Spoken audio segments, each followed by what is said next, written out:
মধ্যপ্রাচ্যে মোতায়েন থাকা একটি মার্কিন যুদ্ধজাহাজের কমান্ডারকে বরখাস্ত করা হয়েছে। গাইডেড মিসাইল ডেস্ট্রয়ারের ওই কমান্ডারের নাম ক্যামেরন ইয়াস্ট। মধ্যপ্রাচ্যের জলসীমায় মোতায়েন থাকা একটি এয়ারক্রাফট ক্যারিয়ার স্ট্রাইক গ্রুপের অংশ ছিল ওই গাইডেড মিসাইল ডেস্ট্রয়ার। যুক্তরাষ্ট্র ভিত্তিক সামরিক সংবাদ মাধ্যম স্টার্স অ্যান্ড স্ট্রাইপসের বরাতে এ তথ্য জানিয়েছে আনাদোলু এজেন্সি। প্রতিবেদনে বলা হয়, commander Yast USS John S ম্যাককেইনের দায়িত্বে ছিলেন। এই গাইডেড মিসাইল ডেস্ট্রয়ার ওমান উপসাগরে মোতায়েন করা ছিল।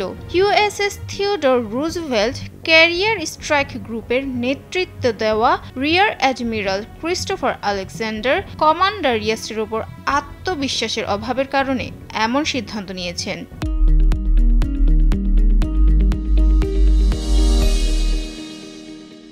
তবে কমান্ডার ইয়াস্টকে সরিয়ে দেওয়ার কারণে যুদ্ধজাহাজের মিশন বা সময়সূচির উপর কোনো প্রভাব পড়ার সম্ভাবনা নেই বলেও প্রতিবেদনে উল্লেখ করা হয়েছে।